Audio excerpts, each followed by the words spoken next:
bienvenue dans cette nouvelle vidéo du blog apprendre la photo numérique.com. Alors comme c'est le sujet de l'article, on va parler un petit peu photo en noir et blanc et je vais vous présenter aussi un plugin, enfin, c'est aussi un logiciel qu'on peut installer directement sur son ordinateur, que ce soit un Mac, un PC ou les autres. Il s'agit de SilverFX Pro. Alors SilverFX Pro, ça dépend de la Nik Collection, c'est une suite de logiciels que donnait normalement Nikon avec quasiment tous les appareils photo. Et ensuite, ça a été racheté par Google. Et donc voilà, on a plusieurs logiciels comme ça qui existent. Et dedans, il y a SilverFX Pro, donc, qui est vraiment un logiciel spécialement dédié pour le noir et blanc. Alors, alors comme je vous l'explique dans l'article, le noir et blanc, en réalité, en numérique, ça n'existe pas, puisqu'en réalité, une photo est toujours composée de pixels en numérique, et chaque pixel comprend les trois couleurs, rouge, vert, bleu, plus ou moins dosées, afin de donner toutes les couleurs qui peuvent exister. Et quoi qu'il arrive, le fichier numérique, ce sera que ça.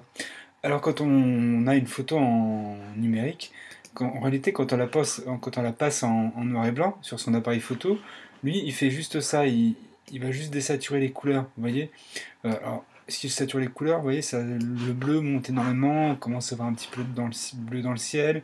Ici là il y a les arbres qui commencent à brunir un petit peu. Si je la mets comme elle était naturellement, c'est ça. Et je peux juste m'amuser à enlever les couleurs. Donc là, ce n'est pas un noir et blanc, c'est juste un niveau de gris.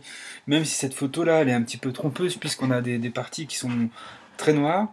Par contre, dans le ciel, on voit qu'on n'a pas vraiment un vrai blanc, c'est plutôt une espèce de gris un petit peu diffus, mais ça reste quand même un gris. Alors, pour faire ça, je vais donc pour la traiter en noir et blanc. Alors, il y a plein de manières de faire, hein. Moi, je fais toujours de la même manière. J'utilise donc ce plugin. Et pour le faire, il faut juste que j'aille, comme il est intégré directement quand je l'ai installé, je l'ai demandé à ce qu'il soit directement intégré à Lightroom. Je vais le retrouver ici dans Photos, Modifier dans. Et ici, je vais avoir donc tous ces plugins. Alors, on retrouve tous ceux de la suite de Nik Collection. Et voilà, SilverFX, il est ici. Alors, il faut juste qu'il s'ouvre un petit peu, ça prend pas très longtemps. Et donc, je vais pouvoir traiter cette photo en noir et blanc. Ce qui va être intéressant, surtout, c'est que je vais pouvoir pouvoir utiliser des pellicules qui existaient vraiment en argentique. Et moi, je suis vraiment très attaché à la HP5, donc je vais utiliser comme si c'était une HP5 finalement que j'avais. Donc Lightroom va disparaître pour laisser la place à SilverFX Pro.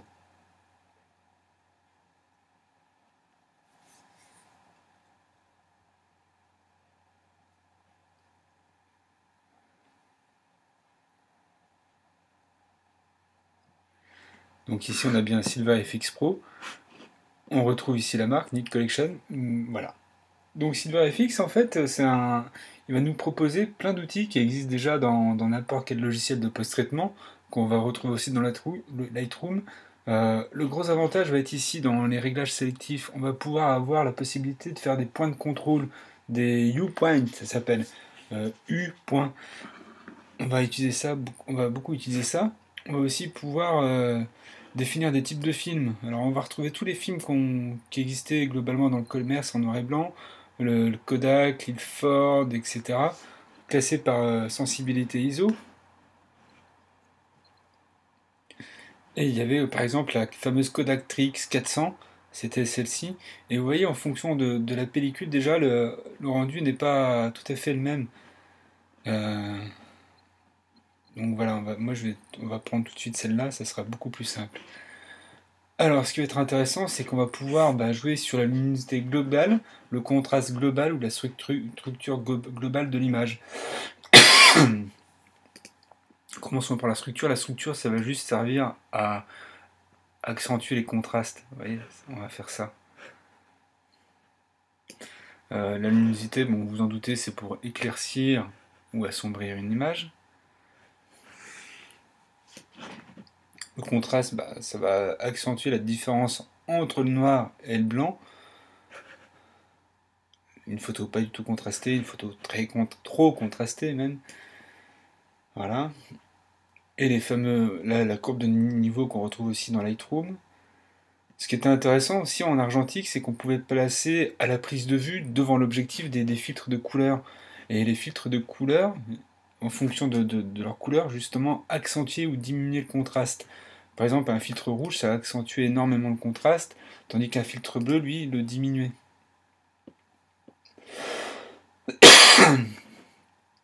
Je vais le diminuer, comme ça on verra la différence. Donc avec un filtre bleu, ça aurait donné ça.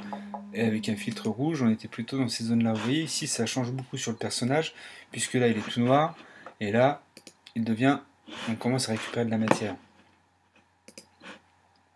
Alors, on va commencer le développement, tout simplement. Alors moi, ce que je vais faire, c'est que... Déjà, je vais vous expliquer ce que je vais faire et pour arriver à quoi. Je trouve qu'il n'y a pas assez de densité ici. Là, c'est pas assez structuré, c'est peut-être un petit peu trop flou. Le nuage, je sais qu'on peut récupérer des détails dans le ciel. Et le bonhomme, pour moi, n'est pas assez. Il est trop bouché, il y a trop de lumière. Et après, donc, je vais essayer de rééquilibrer tout ça. Et ensuite, sur les côtés, ici, je vais apporter du vignetage. Alors, en argentique, on peut aussi brûler les côtés de l'image. Je vous montre tout de suite ce que ça donne, mais je ne vais pas l'utiliser sur cette photo puisque ça ne va pas me convenir. Brûler les côtés, c'était faire ça globalement. Ici, je peux choisir un côté de l'image, la gauche, le haut, la droite, le bas. Et je pouvais brûler l'image, vous voyez, ça faisait ça. Ça, on appelle ça brûler.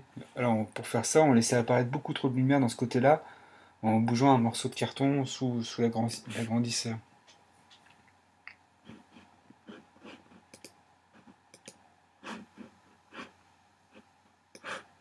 Donc j'enlève le côté brûlé. Ça pourrait être juste intéressant pour me faire disparaître cette petite feuille d'arbre qui est gênante, pour éventuellement, mais voilà, ça va pas marcher sur cette photo. Donc moi ce que je vais faire, c'est que déjà je vais baisser la luminosité sur toute l'image, afin de donner de la matière à ce ciel, et je vais apporter de la structure. Je vais la mettre, je vais essayer de densifier. Vous voyez là, ça commence à donner un petit côté un petit peu peut-être trop dramatique, donc je vais essayer de trouver un équilibre comme ça. Là ça me paraît pas trop mal, il commence à y avoir un détachement entre le bonhomme qui est sur sa sangle, en train de faire de la slackline. Là, ça commence déjà à être bien.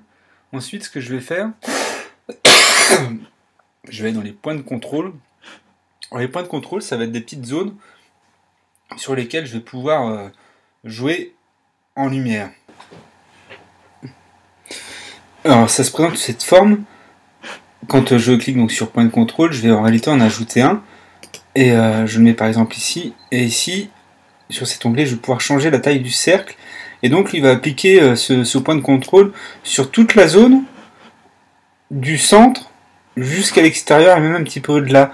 Il va s'adapter vraiment à cette image. Ça va pas être un changement brutal, mais ça va être un changement plutôt réparti, dilué, qui va s'étolier et s'étioler jusqu'à disparaître complètement. Et ça va faire ça. Par exemple, si je touche à la luminosité, je peux éclaircir. Vous voyez, mon cercle lui s'arrête là. Il va me toucher qu'à la partie sombre de l'image. Il va pas encore trop me dégrader. Il va pas m'éclaircir forcément ce qui n'est pas éclaircissable encore quand il n'y a pas assez de lumière. Donc je peux le déplacer évidemment, je peux l'agrandir. Oui, là si je le remets sur l'arbre, il va pas éclaircir l'arbre, il va juste éclairer les parties claires de l'image. Tant qu'on n'a pas atteint ce seuil de différence, il ne touche pas à la zone. Alors moi ce qui va m'intéresser dans un premier temps, c'est de m'attaquer à ce bonhomme. J'aimerais bien pouvoir arriver à l'éclaircir au maximum. Alors je sais que si je rajoute de la structure, comme ça, je vais pouvoir essayer d'éclaircir son visage. Alors après, je peux rajouter encore d'autres points de contrôle qui peuvent se cumuler. Je vais ne m'occuper que de son visage maintenant. Comme ça, il va commencer vraiment à ressortir et ça va commencer à être intéressant. Je vais aussi en mettre un petit peu sur les pieds pour faire ressortir aussi cette partie-là du corps. Ce qui va donner un aspect cohérent à l'ensemble. Un petit peu sur cette main.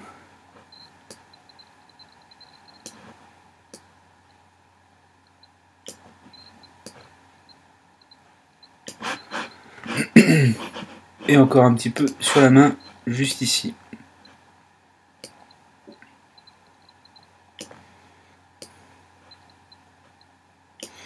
Voilà, donc ça déjà, mon personnage est déjà bien récupéré, ça me va. Un petit peu sur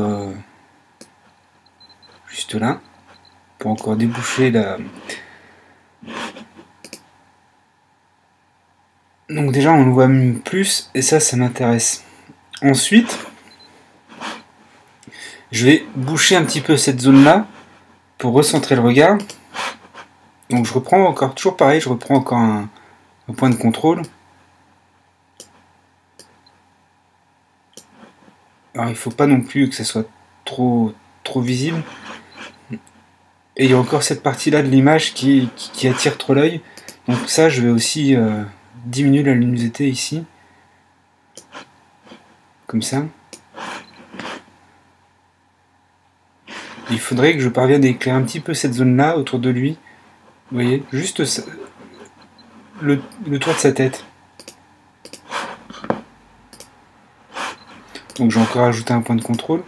Ça va servir juste à pouvoir le détacher du fond. Alors, il faut savoir que toutes ces manipulations que je suis en train de faire, ça paraît facile puisque c'est sur un ordinateur, mais avec beaucoup de pratique, évidemment, ça on le faisait également sur du papier, avec l'agrandisseur, c'était plein de manipulations qu'on faisait. Et c'était vraiment ça le tirage, c'était vraiment ça qui différenciait le métier de laborantin du métier de tireur.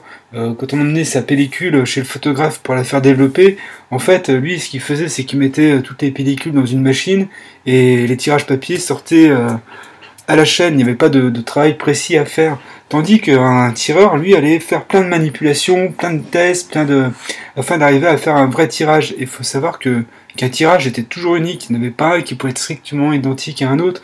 Ça, c'est dans le numérique. Je pourrais imprimer 2 milliards de fois cette photo, ça sera toujours la même. Tandis que c'était fait avec sous l'agrandisseur, ça serait vraiment pas du tout ça. On aurait 2 milliards de tirages différents. Donc moi, dans l'idée, déjà, ça commence déjà plus à me plaire. On commence à arriver à quelque chose de cohérent. Vous voyez, ça c'est la photo de départ, et là, c'est déjà là où on en est actuellement. Ça a vraiment changé. Alors ensuite, je vais m'attaquer un petit peu à cette zone-là. Elle est peut-être encore un petit peu sombre, enfin, elle pourrait être moins bouchée, donc je vais essayer de la déboucher. Alors pour ça, toujours le même système, je vais prendre les points de contrôle. Alors ça, les points de contrôle, c'est vraiment un outil génial, et j'ai vraiment l'impression, quand j'utilise, de retrouver ce que je pouvais faire sous l'agrandisseur avec les pellicules. On va apporter un petit peu de structure. On monte un petit peu les contrastes. Comme ça détache un petit peu la zone, ça devient un peu plus équilibré.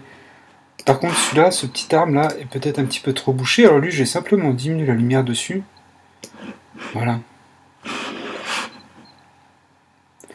Donc pour moi, là, éventuellement, j'ai fini le travail. Pour chipoter un petit peu, je peux rajouter du vignetage. Alors le vignetage, c'est tout bête, hein, c'est assombrir ou éclaircir les bords d'une image. Je vais vous montrer la différence. Si j'enlève le vignetage, les côtés s'éclaircissent complètement. Et le vignetage, c'est ça va m'assombrir. Alors évidemment, il ne faut pas non plus trop pousser. Je peux changer la forme, rectangle ou cercle. Je peux changer la taille.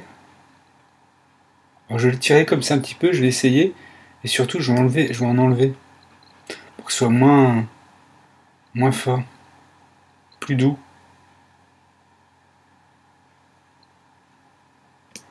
Voilà.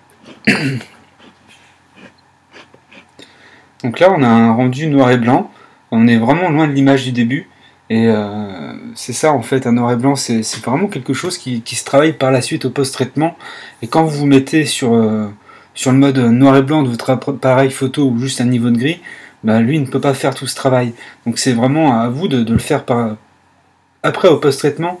Et surtout, je pousserai un petit peu l'idée plus loin en disant que une photo, on ne prend pas une photo couleur ratée et on ne cherche pas à la rater pas en noir et blanc en se disant qu'en noir et blanc ça va passer. En réalité, une photo en noir et blanc, c'est une photo qui a été pensée à la prise de vue comme un noir et blanc. C'est quelque chose qu'on va post-traiter par la suite, mais c'est pas fait pour attraper une photo qui est pas bonne. En tout cas, voilà, je vous remercie beaucoup d'avoir suivi cette vidéo et je vous dis à très bientôt sur le blog. N'hésitez pas à apporter vos commentaires aussi pour dire ce que vous pensez donc de ce petit logiciel qui s'appelle SilverFX Pro. C'est un logiciel qui est pas très connu, mais il gagne vraiment à être utilisé parce qu'il est très simple et je vous le répète, il est vraiment spécialement pensé pour faire du noir et blanc. Tandis qu'on pourrait tomber dans d'autres systèmes de logiciels qui, eux, vont être un petit peu plus tout-terrain. Mais voilà, faire du noir et blanc avec eux, ça va être beaucoup plus complexe. Je vous dis à très bientôt. Et d'ici là, entraînez-vous à faire du vrai noir et blanc. Et n'hésitez pas à m'envoyer vos résultats. Allez, à bientôt!